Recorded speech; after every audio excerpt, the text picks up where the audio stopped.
රිදී කන්දේ අසිපත. ඈත අතීතයේ මීදුමෙන් වැහුණු කැමිලොට් කියලා රාජධානියක් තිබුණා.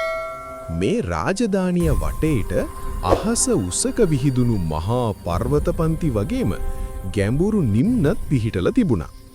මිනිස්සු විශ්වාස කළේ ඒ පර්වත අතර දේවතා බලයක් තියෙනවා කියලා. කැමිලොට් රාජධානියේ ජනප්‍රවාද අතර එක සුවිශේෂී කතාවක් තිබුණා. ඒ තමයි එක්ස්කැලිබර් කියන කාටවත්ම උස්සන්න බැරි අద్භූත කඩුව ගැන කතාව. වසර 100 ගණනකට කලින් හිටපු ශ්‍රේෂ්ඨ රජෙක් වුණු ආතර් රජුරවන්ට දෙවියන්ගෙන් ලැබුණු එකක් කියලා කියන මේ කඩුව රජුරවන්ගේ මරණින් පස්සේ කිසිම සාමාන්‍ය මිනිස්සෙකුට අල්ලන්නවත් බැරි වුණා. ඒක රිදී කන්ද මුදුනේ තිබුණු පරණ කෝවිලක ගල් පර්වතයක් උඩ තැන්පත් කරලයි තිබුණේ.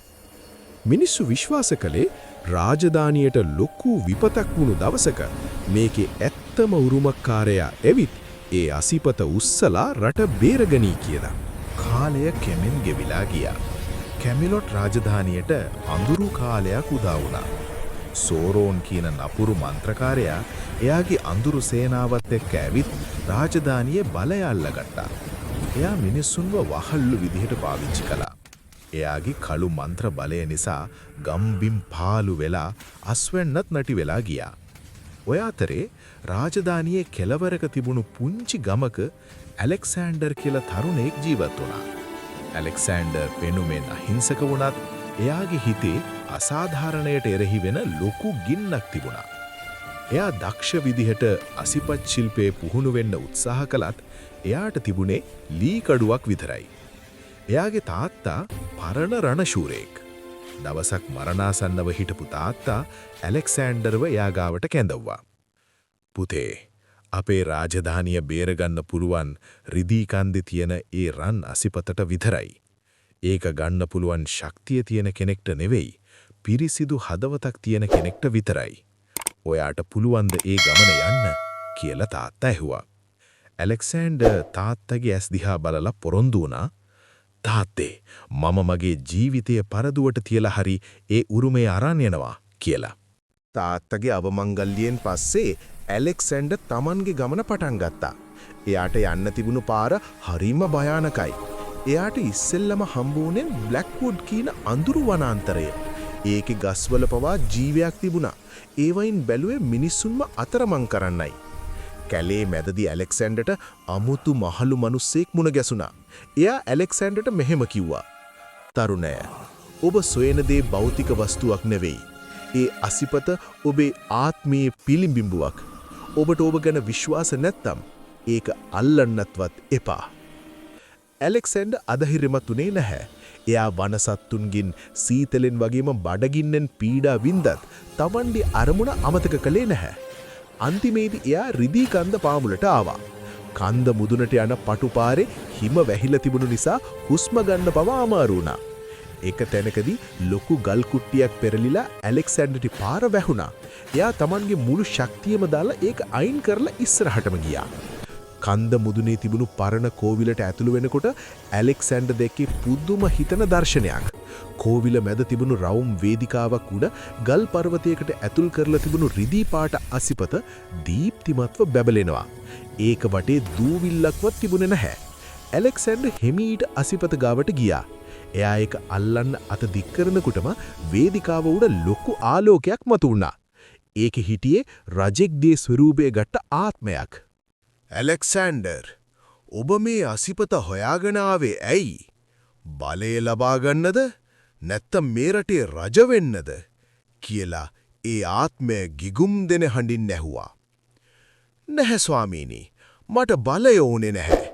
මට ඕනේ මගේ රටේ මිනිස්සුන්ගේ කඳුළු පිස දාන්න. මම මේක උස්සන්නේ ඌන් වෙනුවෙන් කියලා ඇලෙක්සැන්ඩර් සංසුන්ව කිව්වා. ඇලෙක්සැන්ඩර් කඩුවේ මිටෙන් තදින් අල්ලගත්තා. ඒ වෙලාවෙම එයාගේ මුළු ඇඟ පුරාම තද වේදනාවක් දැනුණා. එයාට පෙනුනේ රටේ මිනිස්සු විඳින දුක් ගැහැටයි. එයාගේ හිතේ ලොකු අනුකම්පාවක් ඇති වුණා. එකපාරටම කඩුව ගලෙන් හරිම ලේසියෙන් ගැලවිලා ආවා.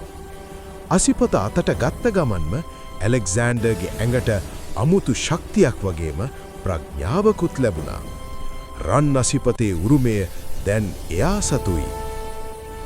ඇලෙක්සෑන්ඩර් ආපහු රාජධානියට එනකොට සෝරෝන් මන්ත්‍රකාරයා එයාගේ සේනාවත් එක්ක ගම්මාන විනාශ කරමිනුයි හිටියේ. ඇලෙක්සෑන්ඩර් අසිපතත් අරන් සතුරා ඉදිරියට ගියා. අසිපතෙන් විහිදුණු ආලෝකයේ දැකපු සෙබළු බයෙන් වෙවුලන්න ගත්තා. මේ ඒ පුරාවෘත්තියේ එන අසිපතයි කියලා මිනිස්සු කෑ ගැහුවා. ඔවුන්ගේ හිතේ තිබුණු බය නැති වෙලා ඇලෙක්සෑන්ඩර් එක්ක එකතු වෙන්න ධෛර්යයක් ලැබුණා. ඇලෙක්සෑන්ඩර් සහ සෝරෝන් මන්ත්‍රකාරය අතර ලෝකු සටනක් ඇති වුණා.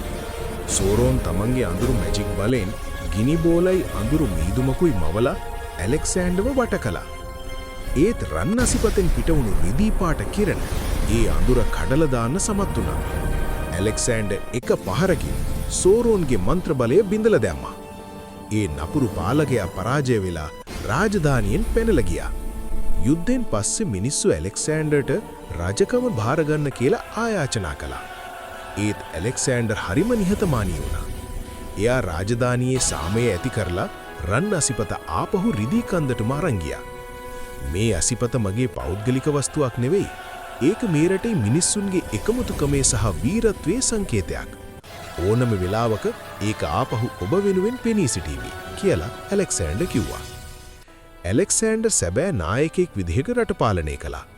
කැමිලොට් රාජධානිය ආයෙමත් ශාස්ත්‍රීක වුණා. රන් අසිපතේ උරුමය කියන්නේ යකඩ කෑල්ලක තියෙන බලය නෙවෙයි. යුක්තිය වෙනුවෙන් පෙනී සිටින හදවතක තියෙන ශක්තිය කියලා එයා මතු පරම්පරාවටත් ඉගෙනුවා.